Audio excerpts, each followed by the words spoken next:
Stay back! Stay back! Christian network நேயர்கள் அனைவரையும் ஆண்டவராக இயேசு கிறிஸ்துவின் நாமத்தில் வாழ்த்துகிறோம். அமெரிக்க அதிபரான ட்ரம்ப் அவர்களை கொலை செய்வதற்கான ஒரு முயற்சி நேற்றைய தினம் நடைபெற்றது.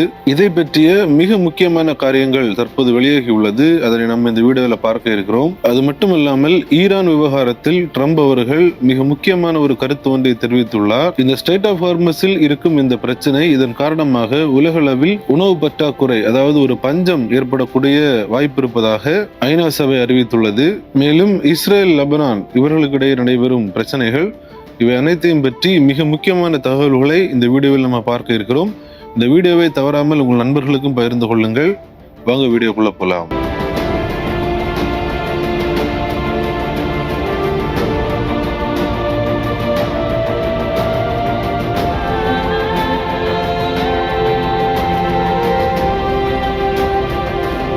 நேற்றைய தினம் உலக அளவில் மிகவும் பரபரப்பாக பேசப்பட்ட ஒரே ஒரு செய்தி, அது என்னவென்றால் அமெரிக்க அதிபரான ட்ரம்ப் அவர்களை கொலை செய்வதற்காக, அதாவது அவரை கொல்வதற்கான ஒரு சதி நடந்துள்ளது என்ற ஒரு செய்தி தான். எல்லாருமே பார்த்திருப்பீங்க.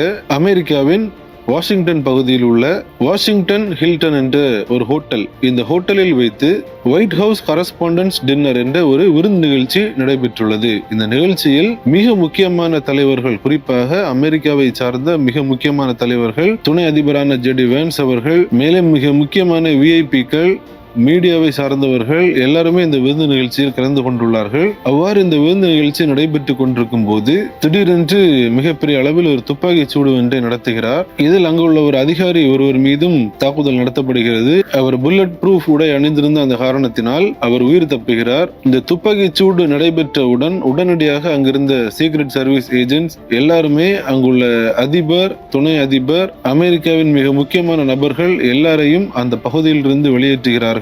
குறிப்பாக நம்ம எல்லாருக்குமே தெரிந்த சார்லி கிர்க் அவர்களின் மனைவி, அவர்களும் அந்த விருந்து நிகழ்ச்சியில் கலந்து கொண்டுள்ளார்கள். அவர்களை அந்த அதிகாரிகள் வெளியேற்றும் அந்த காட்சிகளையும் பார்க்க முடிகிறது. அவர்கள் வெளியே செல்லும் போதே I want to go home என்று அழுது கொண்டே செல்லும் அந்த காட்சிகளும் வெளியானது.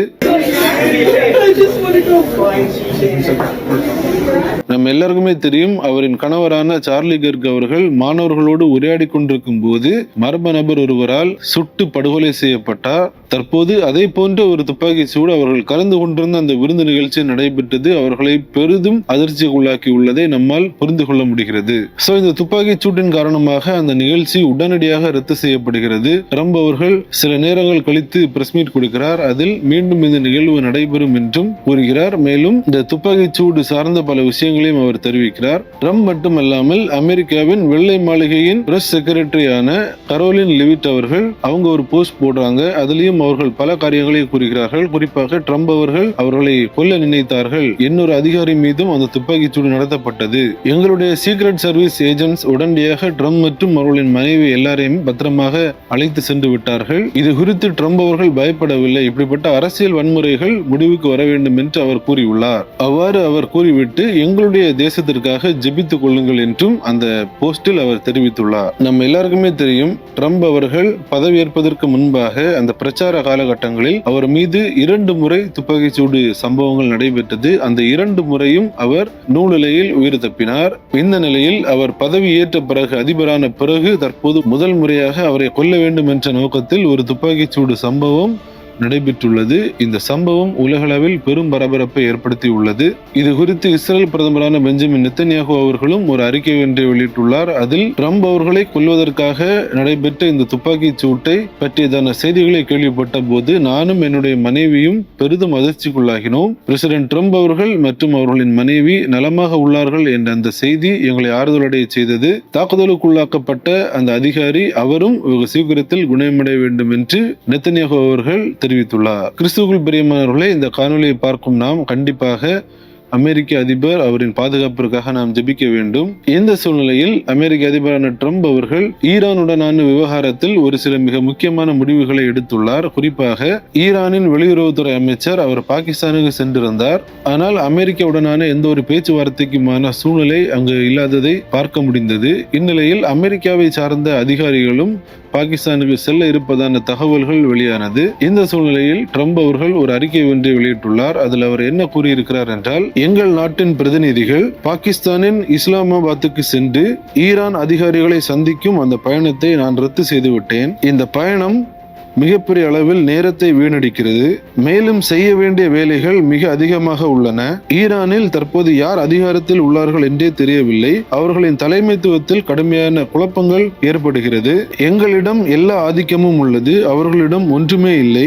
அவர்கள் எங்களிடம் பேச விரும்பினால் அவர்கள் செய்ய வேண்டியது ஒன்றே ஒன்றுதான், அவர்கள் எங்களை அழைத்து பேசட்டும். அதாவது எங்களிடம் தொலைபேசியில் அழைத்து அவர்கள் பேசட்டும் என்று ட்ரம்ப் அவர்கள் ஒரு மிக முக்கியமான முடிவை எடுத்துள்ளார். அமெரிக்காவும் பேச்சுவார்த்தைகளில் பல்வேறு முயற்சிகளில் ஈடுபட்டது, ஈரானும் ஈடுபட்டார்கள். இந்த நிலையில் தற்போது ட்ரம்ப் அவர்கள் மிக முக்கியமான ஒரு முடிவை எடுத்துள்ளார். வேண்டுமென்றால் அவர்கள் எங்களை அழைத்து பேசட்டும். இப்படிப்பட்ட பயணங்கள் இவை எல்லாமே நேரத்தையும் வீணடிக்கிறது. ஈரானில் யார் தற்போது அதிகாரத்தில் இருக்கிறார்கள் என்றே தெரியவில்லை, ஒரு குழப்பமான சூழ்நிலையில் இருக்கிறது என்று தன்னுடைய நிலைப்பாட்டை மிக தெளிவாக அவர் தெரிவித்து விட்டார். இந்த சூழ்நிலையில் UN அதாவது ஐநா அவர்கள் என்ன கூறியிருக்கிறார்கள் என்றால், இந்த ஸ்ட்ரெய்ட் ஆஃப் ஹார்மஸ் இதனை மூடி வைத்திருக்கிற இந்த காரணத்தினால் உலகளவில் மிகப்பெரிய அளவிலான உணவு பற்றாக்குறை ஏற்படுவதற்கான சூழ்நிலைகள் உருவாவதாகவும் மிகப்பெரிய ஒரு பஞ்சத்தை சந்திக்க நேரிடும் என்றும் அவர்கள் ஒரு தகவல் ஒன்றை வெளியிட்டுள்ளார்கள். இந்த தகவல் தற்போது பெரும் பேச்சு பொருளாக மாறியுள்ளது. அமெரிக்கா, ஈரான் இவர்களிடையே இருக்கும் இந்த பிரச்சனை இந்த ஸ்ட்ரெய்ட் ஆஃப் ஹார்மஸை மையப்படுத்தியே தற்போது சென்று கொண்டிருக்கிறது. இந்த ஸ்ட்ரெய்ட் ஆஃப் ஹார்மஸில் பெரும் சிக்கல்களும் தற்போது ஏற்பட்டுள்ளது. இதன் காரணமாக கப்பல் போக்குவரத்து அந்த பகுதிகளில் பாதிக்கப்பட்டுள்ளது. இதனால் உலகளவில் மிகப்பெரிய அளவிலான ஒரு உணவு பற்றாக்குறை ஏற்படக்கூடும் என்று ஐநா தெரிவித்துள்ளார்கள். ஐநா சொல்லியுள்ள இந்த அறிக்கை இது சாதாரணமான அறிக்கை அல்ல.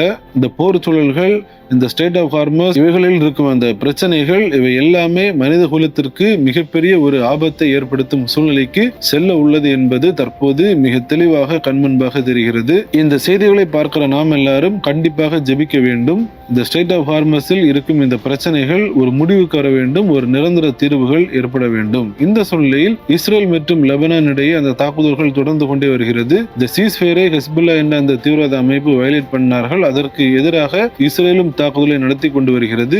குறிப்பாக காசாவிலும் அக்டோபர் 7, 2023 இஸ்ரேலுக்குள்ளாக நுழைந்து நடத்தப்பட்ட அந்த தாக்குதலில் மிக முக்கியமாக செயல்பட்ட 3 தீவிரவாதிகளை அழித்துள்ளதாக இஸ்ரேல் ராணுவம் தெரிவித்துள்ளார்கள். அது மட்டுமல்லாமல் லெபனான் பகுதியில் உள்ள ஹெஸ்புல்லாவின் மிலிட்டரி ஸ்ட்ரக்சர் மீது மிகப்பெரிய அளவில் தாக்குதல் நடத்தியுள்ளதாகவும் இஸ்ரேல் ராணுவம் தெரிவித்துள்ளார்கள். இந்த 2026ஆம் ஆண்டு ஆரம்பம் முதலே மிகப்பெரிய அளவிலான அதிர்ச்சி செய்திகளை நம்மால் கேட்க முடிகிறது. குறிப்பாக இந்த போர் சூழல்கள் தற்போது பெரிய லெவலில் அது சென்று கொண்டே இருக்கிறது. ஒரு நிரந்தர தீர்வுகள் வருவது போன்று இருக்கிறது, ஆனால் எந்த ஒரு தீர்வும் எட்டப்படவில்லை. இந்த சூழ்நிலையில் தற்போது அமெரிக்க அதிபரான ட்ரம்ப் அவர்களை கொலை செய்வதற்கான ஒரு முயற்சி நடந்துள்ளது. மேலும் இந்த ஸ்ட்ரெய்ட் ஆஃப் ஹார்மஸில் இருக்கும் இந்த பிரச்சனை அது மனித குலத்திற்கான உணவு தேவையை பாதிக்கும் என்று ஐநா தெரிவித்துள்ளது. இந்த செய்திகளை பார்க்கிற நாம் எல்லாரும் கண்டிப்பாக ஜெபிக்க வேண்டும். அமெரிக்க அதிபரின் பாதுகாப்பிற்காக நாம் கண்டிப்பாக ஜெபிக்க வேண்டியது அவசியமாக இருக்கிறது. அது மட்டுமல்லாமல் இந்த ஸ்ட்ரெய்ட் ஆஃப் ஹார்மஸ் விவகாரம் அது ஒரு தீர்வை எட்ட வேண்டும். இந்த போர் சூழல்கள் மாற வேண்டும், மக்களின் உயிர்கள் பாதுகாக்கப்பட வேண்டும். அது மட்டுமல்லாமல் இந்த தடைகள் மாறி இந்த உணவு பற்றாக்குறைகள் ஏற்படாமல் இருக்க வேண்டும். இதற்காக நாம் கண்டிப்பாக ஜெபிக்க வேண்டியது அவசியமாக இருக்கிறது. தற்போது நடைபெற்றுள்ள இந்த காரியங்களை ஒரு அப்டேட்டாக உங்கள் முன்பாக கொண்டு வந்திருக்கிறோம். இதனை பார்க்கிற நீங்கள் மற்ற நண்பர்களுக்கும் பகிர்ந்து கொள்ளுங்கள். பல உண்மை தகவல்களை அறிந்து ஜெபிப்பதற்கு அது ஏதுவாக இருக்கும். மீண்டும் இன்னொரு வீடியோவில் உங்களை சந்திக்கிறேன். தேவன் தாமே நம் அனைவரையும் ஆசீர்வதிப்பாராக. ஆமென்.